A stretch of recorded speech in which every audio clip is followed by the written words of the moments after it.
Mangwanani Mwalelepo Vugenjani Vanave Africa. Welcome to Africa Good Morning, a show that keeps you abreast with the latest happenings across the African continent and beyond.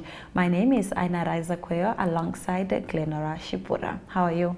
I'm doing well. Excited to spend the morning with you. Awesome. Well, let's get right into what you can expect on today's show. Taliban stop female Afghan students leaving country to study in Dubai. Zimbabwe's president-elect Mnangagwa criticizes role of election observers. 5 children burned beyond recognition in Pretoria shack fire while parents were allegedly at a tavern. We'll also be crossing over to Mike Sichula in Zambia, who'll be giving us the latest news on the grind there. Do stay tuned.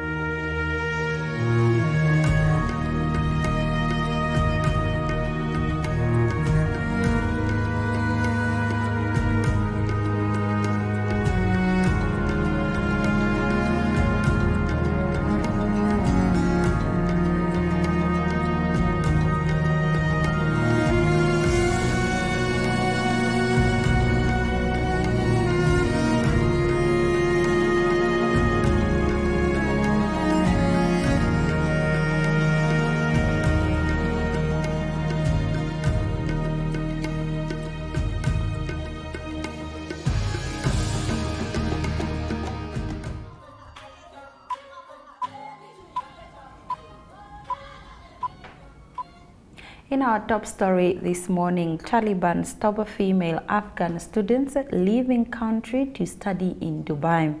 After the Taliban shut down universities for women, my only hope was to get a scholarship which would help me study abroad, says 20-year-old Afghan student Natkai. The Taliban have cracked down hard on women who oppose them. Natkai says she kept studying even though there was little chance of her attending university in her homeland. Then she was granted a scholarship to study at the University of Dubai in the United Arab Emirates from Emirati billionaire businessman Sheikh Khalaf Ahmad Al Habtoun. The scholarship for Afghan women were announced in December 2022 after the Taliban banned women from university. The BBC understands a total of 100 Afghan women have been successful in gaining these scholarships. Some Afghan students living abroad have already traveled to Dubai. On Wednesday, 23 July, Natkai said goodbye to her family and set off for the airport, but her hopes were soon dashed. When the Taliban officials saw her tickets and student visa, they said girls are not allowed to leave Afghanistan to study. Girls are not allowed to leave Afghanistan to study, she tells with her voice breaking. Natkai is one of the 60 girls who were turned away from the airport. Photos seen by BBC show young girls wearing black hijabs or headscarves standing next to their luggage in a state of shock and devastation. Now, in our next story, Zimbabwe's president-elect Mnangagwa criticizes role of election observers. Zimbabwe's President Emmerson Mnangagwa addressed the nation and especially his supporters after he was declared duly elected for an election that has attracted criticism from both the opposition and poll observer groups.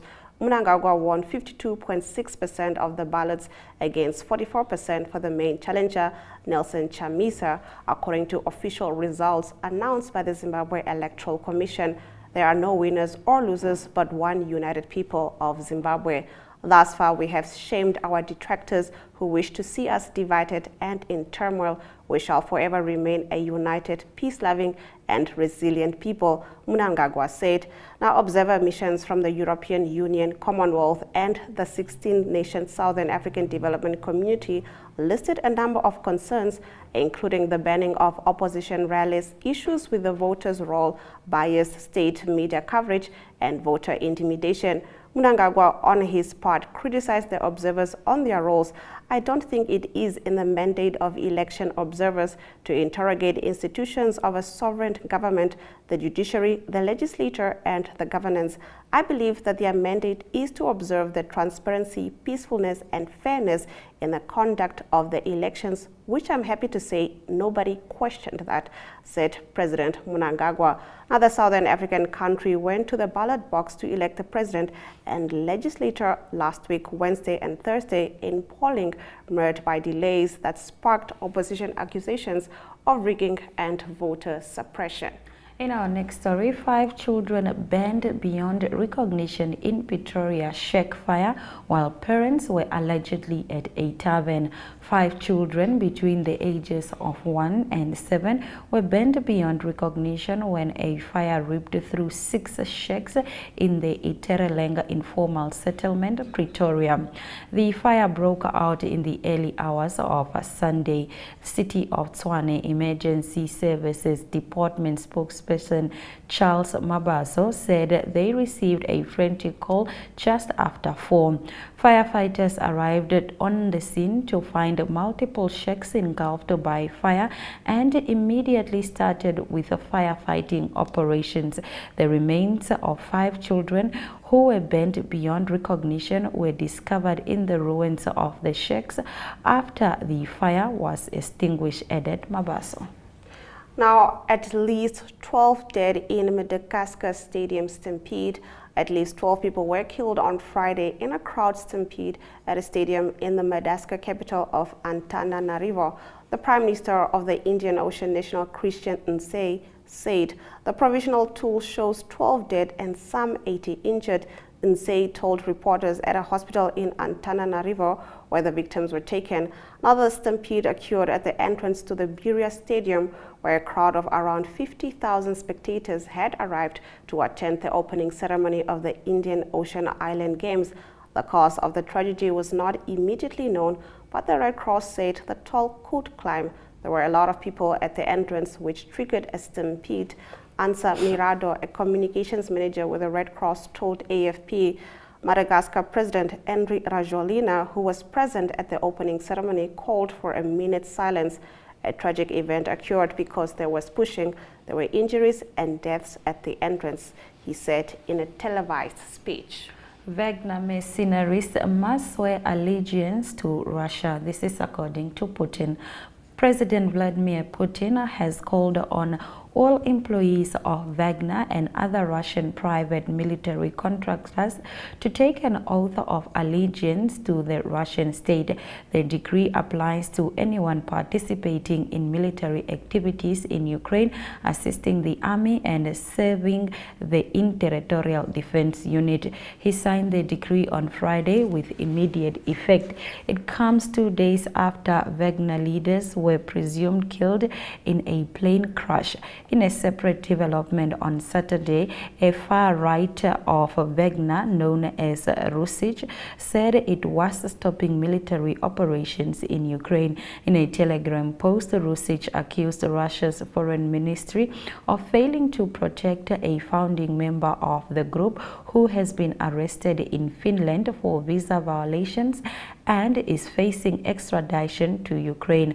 Analysts suggest the Putin decree is part of an attempt to reassert his authority following Wagner's mutiny in June. Now, health authorities have detected a strain of polio in Zambia. We tackle this story on the other side of the break when we cross over to Zambia.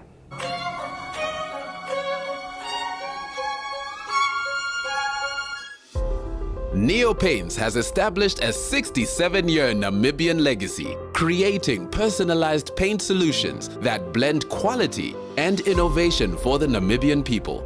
We pride ourselves in being a 100% Namibian-owned company, investing in our country and our people by employing and empowering true Namibians. With every brushstroke, Neopaints commits to our quality guarantee and always delivering a coat of excellence.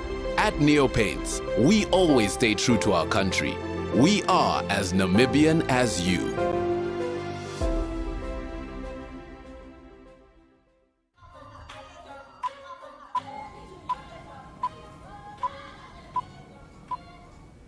It's time for us to cross over to Lusaka, Zambia, where Master Mike Sichila has the news on the ground. We begin with news that the health authorities have detected a strain of polio in Zambia. Master Sichila, how are you?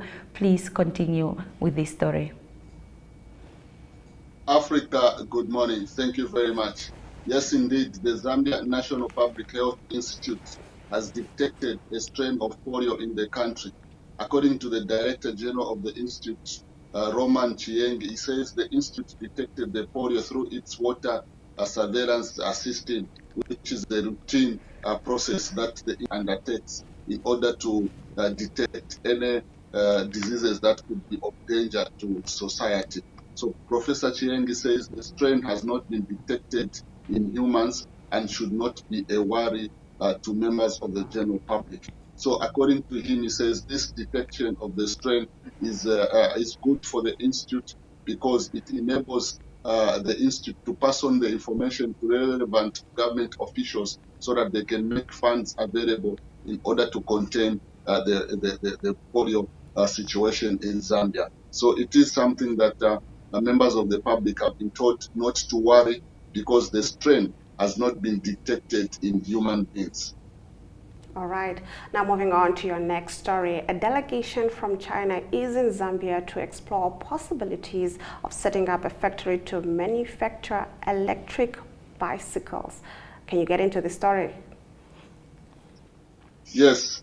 This visit is coming at a time, is coming following a visit of Zambia's Commerce, Trade and Industry Minister Mnangagwa to China, where he attended the third China Economic and Trade Expo. So this delegation is coming from Zhonghu Yangzhou New Energy Technology Company of China to explore the possibilities of a manufacturing plant of electric motorbikes and three-wheelers. So these electric motorbikes and three-wheelers are coming at a time, are becoming popular in Zambia because most people are venturing into online businesses of deliveries as well as the form of transportation in a country where the cost of petrol and diesel is going up beyond beyond many motorists. So according to the owners of this company, they think Zambia offers the best business opportunity, and also their products are climate friendly in terms of not polluting the environment. So we are yet to see whether they will manage to set up their business and what will happen thereafter. Okay, Master Sichula, in some unusual news, a student has been expelled from a university for cancelling classes to mourn the death of other students. Tell us about this. Yes, something that is unusual, like you like to put it. Castro Mulilo has been expelled from the university for cancelling classes to mourn the death of two students who had died in a road traffic accident at the university teaching at the Copperbelt University. So prior to this, a motorist bashed two students at the institute. So during that process, during that time, that's him there in the picture. As the union president, he went to the university and cancelled classes that were ongoing because he wanted his fellow students to mourn the death of two students. But this did not go down well with management, who said that Mr. Muliro tempered with the academic processes. He did not follow procedure when he called for the cancellation of classes. So Mr. Muliro is a final year student pursuing a bachelor's degree in transport and logistics, and he has been expelled on grounds that on 26th June 2023, around 8 hours after the death of two students, he cancelled classes and called for a general assembly to condemn the rioting that had taken place after the students were killed. So he's going to appeal, and the body of the Students' Union in Zambia has called on the Copperbelt University to rescind this decision so that Mr. Muliro can get back to school. Well, do keep us posted on any further developments in that story. Now moving on to your last stories. We understand that 4 Zambian suspects involved in the gold case have been charged with espionage. Can you get into this? Thank you very much. Actually, there was a latest development to this, which happened just last evening, where five Egyptian nationals and four and six and Zambians. So a total of 11 people have been charged in this case. So what has happened is that initially there were 8 Egyptians and 1 Latin. So from the 8 Egyptians, 5 of them have been charged spionage. Then the 4 Zambians have also actually 6 Zambians, because from the 4 that I did talk about, 2 Zambians have been charged to this case, and one of them is a state house official who is in charge of, who is part of the secretary at state house, and also Zambia around the international airbase. Also, so this is all right, we seem to be losing your mic there. Mike, are you still there? All right, thank you so much, Mike, for bringing us these stories all the way from Zambia. We now cross over to the weather predictions for Southern Africa.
In economic news, the European Union is scouting Africa to back a clean jet fuel project under its Global Gateway Infrastructure Fund, an EU official said, ahead of an anticipated boom in demand for environmentally sustainable air travel. The EU has pledged to dedicate half of its €300 billion infrastructure plan, seen as a rival to China's Belt and Road Initiative, to Africa. The fund has already backed renewable plants, green hydrogen initiatives, vaccines, and education projects in Africa, and the official said it was now looking into sustainable aviation fuel. Now in our next story, the East African Legislative Assembly has defended its position on the stalled East African Community Budget for 2023-2024. The Regional Assembly says the $103 million budget was passed in June this year within the ceiling recommended by the Council of Ministers. The Council had recommended a budget ceiling of $103.8 million. This is the same amount that the Assembly appropriated, said EALA clerk Alex Lumubamba. He gave the House position on the matter in response to Tanzania's rejection of the budget, which was tabled and passed by EALA in June. We now take a look at our economic indicators.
Welcome to What's Cooking, where culinary passion meets expert insights.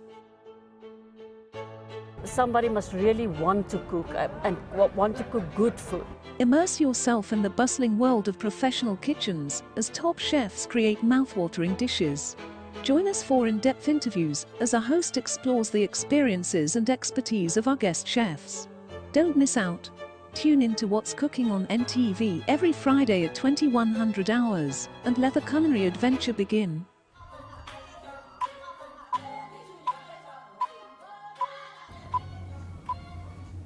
In our sports news this morning, Spain's High Court prosecutor on Monday opened a preliminary investigation into whether national soccer chief Luis Rubiales might have committed an act of sexual aggression when he grabbed player Jenny Hermoso and kissed her on the lips after Spain's victory in the Women's World Cup. A spokesperson for the prosecutor's office said the court had received several complaints but would launch a full inquiry only if Hermoso sought one. Hermoso has said she did not want to be kissed. The move increased the pressure on Rubiales, the president of the Royal Spanish Football Federation, who was suspended by FIFA on Saturday amid chaotic tension over the incident at the ceremony following Spain's World Cup win in Sydney on August the 20th. Now, 6th seed Coco Gauff survived a surprisingly tough test from Laura Siegemund in a test first-round match at the US Open on Monday, fighting back to beat the German 3-6, 6-2, 6-4. The US teenager and the home crowd were stunned when Siegemund, the world number 121, used a variety of shot-making and some spectacular plays at the net to take the first set, but Gauff hit back early in the second, ending a 26-minute opening game with a break as Siegemund began to complain to the chair umpire about the serve clock being started too quickly after points. Gauff broke again for a 4-1 lead and leveled the match when her backhand hit the net court and threw off the timing of Siegemund's volley.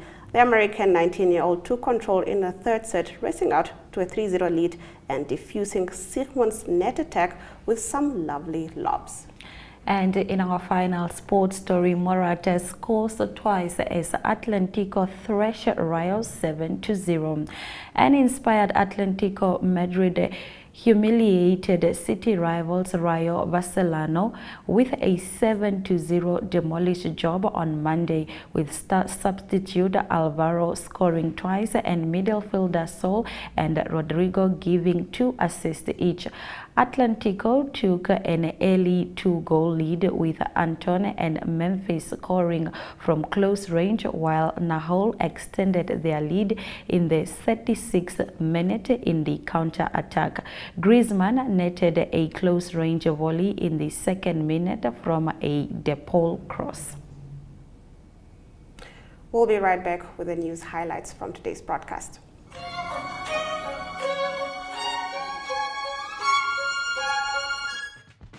Welcome to My.NA Cars, your ultimate destination for everything automotive. I am your host, Diana Master. Teamwork makes the dream work, right? Discover the latest models, innovative technologies, and expert insights from our passionate hosts. Learn essential maintenance tips and get exclusive behind-the-scenes access to the automotive industry. Don't miss My.NA Cars on NTV every Thursday at 2100 hours. Tune in and ignite your passion for automobiles.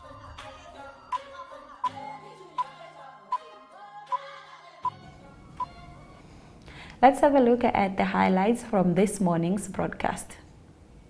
Taliban stop female Afghan student leaving country to study in Dubai. Zimbabwe's President-elect Mnangagwa criticizes role of election observers. 5 children burned beyond recognition in Pretoria shack fire while parents were allegedly at tavern. At least 12 dead in Madagascar stadium stampede. Wagner mercenaries must swear allegiance to Russia. This is according to Putin. EU Infrastructure Fund eyes African clean jet fuel projects. And those have been our stories. And with that, we've come to the end of our show. Do remember that you can catch Africa Good Morning tomorrow, same time, same place, from us